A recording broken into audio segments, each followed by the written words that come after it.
Colour সাপ।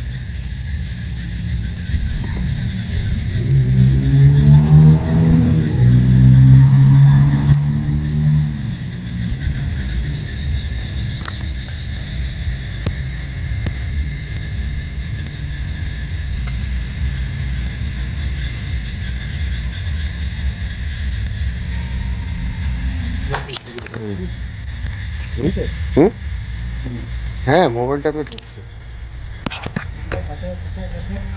এইদিকে মুখ করে দিলা কেন? হ্যাঁ, তো বেরোচ্ছে, বেরোচ্ছে। তো ওইদিকে মুখটা দাও। এদিকে তুমি না না, এই তো। হ্যাঁ হ্যাঁ, বাবা প্রথম দেখলাম।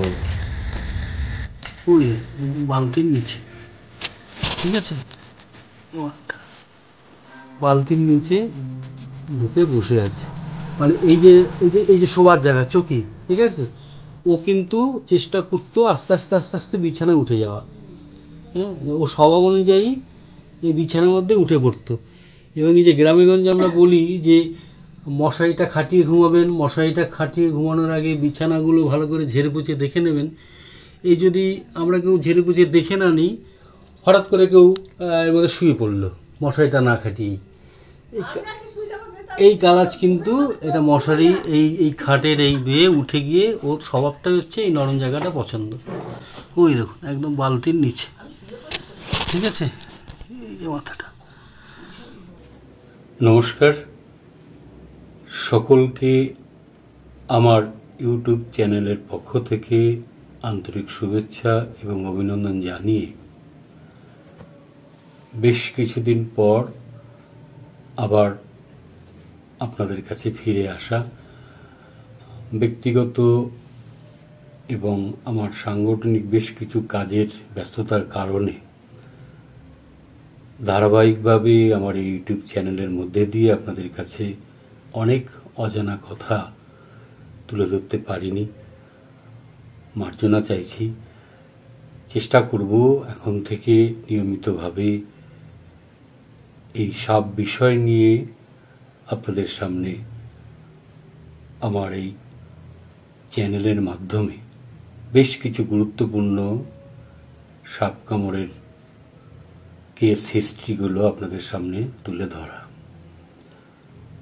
শীত ঘুম শেষ, স্বাভাবিকভাবেই গরম পড়তে শুরু করেছে এবং আমাদের রাজ্যে বিশেষ করে গ্রামাঞ্চলে আমরা যারা বসবাস করি তাদের কাছে গরম এবং বর্ষাকাল এই দুটো ঋতুই কিন্তু বিপজ্জনক, বিশেষ করে যারা কালাচ উপদ্রব অঞ্চলে বসবাস করেন।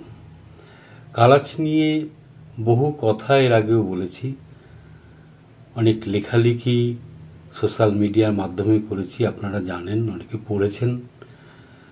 আজকে আপনাদের সামনে এমন একটি কেস হিস্ট্রি নিয়ে আলোচনা করব, এই কেস হিস্ট্রিটি সম্পূর্ণ শোনার পর আপনারাও বুঝতে পারবেন কেন কালাশ সাপটিকে আমরা রহস্যময়ী সাপ বলছি। বিস্তারিত আলোচনা আমরা করব অবশ্যই আমার পরবর্তী ভিডিওতে, কেন কালাশ সাপকে আমরা রহস্যময়ী সাপ বলছি।